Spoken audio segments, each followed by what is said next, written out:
Hey guys, Rick Malero here with This Capital, and I'm super excited because today I'm with one of my good friends and business partners, Tony, and we're in Carrollwood, specifically talking about a very amazing investment strategy that I believe is the future of real estate. And I am so proud that Tony had the foresight years before this becomes a real big thing.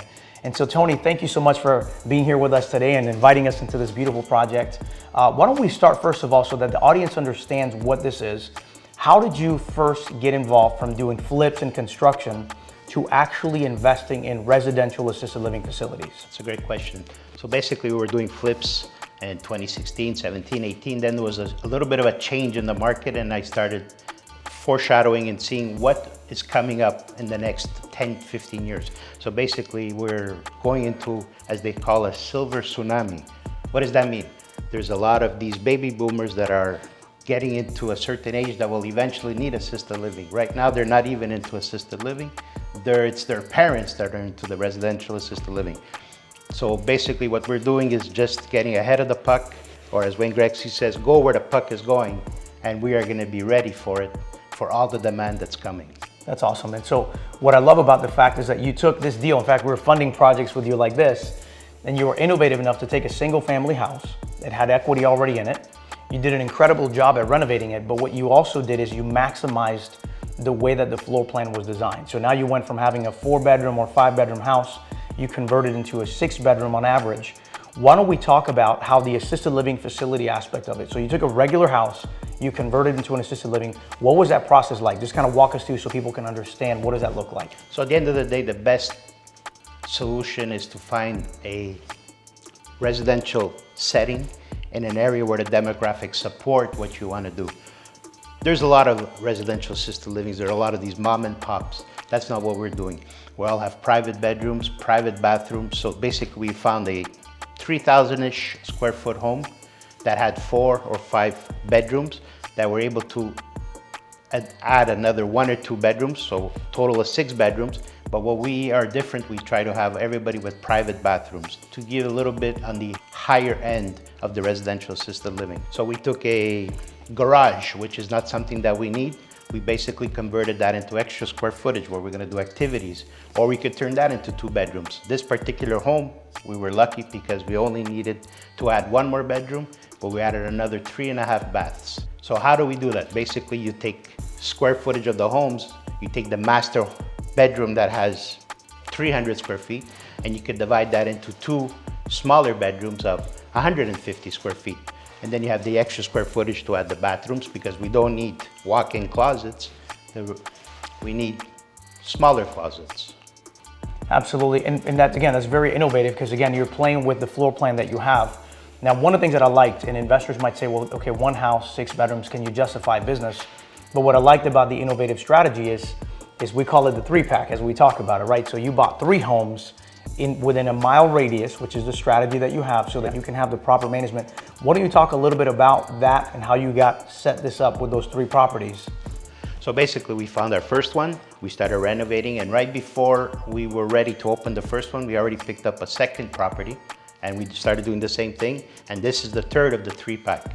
The idea of keeping everything all together close by. We have 1 management team because that's well, as good as you are, it's all about the management team you have around you. So we have 1 executive director who's able to take care of the 3.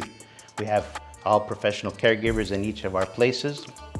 And it's close enough that you could manage in case something happens at one place or in another. They could run to one place or another, but you also have the cost effectiveness of having 1 management team overlooking all 3.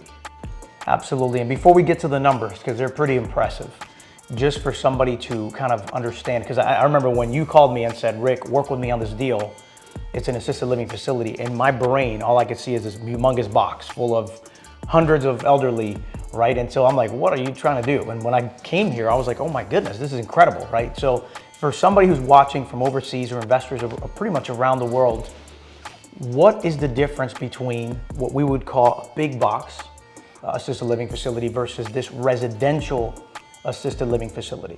So this is not your grandma's assisted living facility where everybody is 100, 200 people on a multi-floor complex, humongous. This is residential. your mom and dad or your grandmother or grandfather, they lived in a home. So what happens is basically they will want to continue living in a home when they need help in their ADLs. They do not want to go into a big box. The big box, basically you have a 15-to-1 direct care. So 15 residents to one caregiver.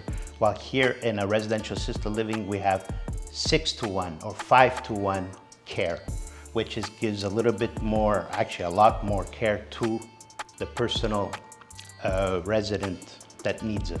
Now, for that service, let's say, for example, the communities that you're in right now with this beautiful property, what is the average fee that you guys charge for a resident to be in one of the bedrooms? So we're on a private pay. Basically, you have a private room, private bathroom. The average is $4,000 a month. That is all included.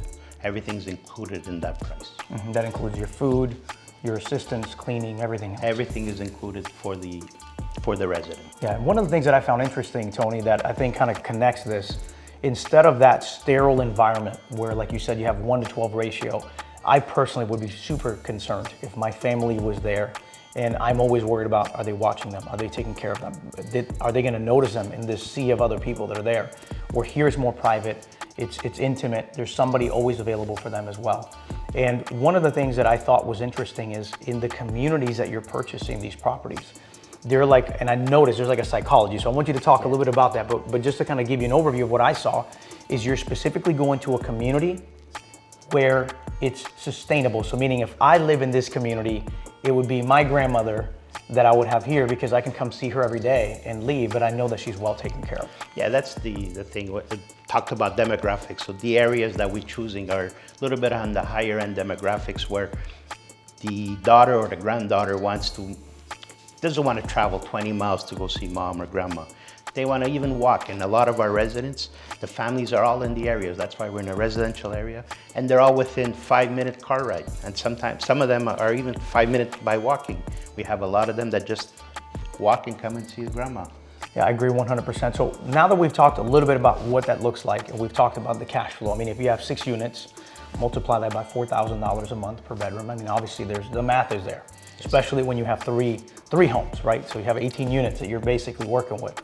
So from an investor's perspective, especially I know in the beginning, I was still very skeptical, mainly because I didn't understand. I didn't get this whole picture. So now looking into the future, what is the runway? What do you see the runway of this particular business model being? Is this something that's got a window of time before it's over?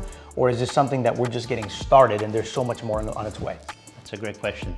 So basically the baby boomers, like I said earlier, they haven't even started coming in. Right now, we have 76.3 million baby boomers. 2 years ago, there was 74 million baby boomers. Every day, 10,000 people are turning 65 and over. Every day, 4,000 people are turning 85 and over. Average age of assisted living is 82 years old. So in Florida, there's about 3,000 communities right now, assisted living, small and big. There's about 150,000 beds. We have 5.2 million baby boomers that are 65 and over. And in reality, about 2% of these baby boomers will be needing assisted living. Not nursing home, not senior care, assisted living. So in the next 10 years, 5.3% is gonna raise the baby boomers. So if we're at 5.2, add another 5.3% every year for the next 10 years. Now till 2030, we're gonna be missing about 116,000 beds to be precise. So if 2% of this, that means that there's such a demand coming, as they said before, a silver tsunami is coming. There's such a demand that we need to build. Now, the baby boomers, they've always grown up in a home. They're not gonna go into a big box where they have to walk along a whole big corridor, take 3 elevators to go down to the main dining room. They're not gonna do that. They're gonna like to come from their room and come straight to the dining room like you see here. So there's gonna be a big shortage of residential assisted living. There's gonna be a big shortage of nice homes. There's a lot of homes that are run by mom and pops.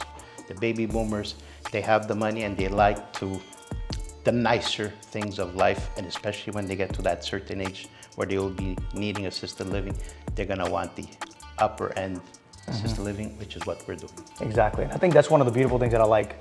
You know, I've actually, when I was doing my diligence with you on this project, one of the things that I noticed is there really were only mainly two spectrums. It was either A, you're in the higher end of the spectrum and you're dealing with more, you know, the big box, or B, you have these people that live in their home and now they're trying to make cash flow.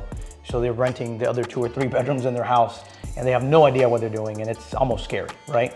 And so what I love about this is almost running an operation in a level of an institution, but at such a level that it's still very relational, very personal, right? And so I love the model because I agree with you 100%, especially when you strategically go to neighborhoods like this. You get filled up all the time very quickly because, again, you're serving a community with people that live in the community, and you're giving them a high-end product that they're used to because they live in this place. And most of those families, chances are, were here 20 years ago. And so you're still giving them that comfort of, hey, I'm not just putting my mom in a box somewhere and I feel guilty, but you actually are proud of the fact that, hey, mom's right next door. And so I think that's a really unique selling position with what we're doing here. And it's very lucrative. It creates a great opportunity for both the resident, but also from the investor's perspective. It's still a very beautiful opportunity. And again, I love the fact that you just talked about how we're not even close to being in a place that we can fulfill with the tsunami that's coming. And so this really gives investors like the ones watching today and us a lot of great hope that this is going to be a complete new level. And I'll liken it unto this because I remember, you know, short-term rental properties has been another strategy that we've done. You and I've stayed at a couple buddy of ours, right, who do some crazy stuff. But short-term rental properties have been around for a while. This is not like the brand new thing. It's just when they married technology with housing, there was a massive influx of growth, right? And so I look at assisted living facilities in the same way. This isn't something new, but this is something that now is becoming a major need in the marketplace. And with technology and innovative investors like you, we're creating an actual product that has a lot of demand. And I love being a part of things that are at the forefront and that we're already seeing it. So I'm very excited, but I want to challenge each and every one of you to consider, for those investors that are looking at this model and say, wow, I get it, it makes sense, we're going to make a lot of money, this is fantastic, we get to do good and build wealth, but only one problem, I don't have $10 million to start. Here's the beautiful thing, we built a fund, and that fund is public. Investors can be a part of deals just like this with Tony for as little as $5,000. And you don't have to live here, you could be from around the world. And so we want to invite you, as you see this, to really get your perspective and see how you can be a part of projects just like this for as little as $5 grand. So why don't we take a look? Sure, great. So as you see, That work? Yep. All right, so let's start with, You're gonna, this is your coffee. yes. yeah, we don't offer Starbucks here. Yeah.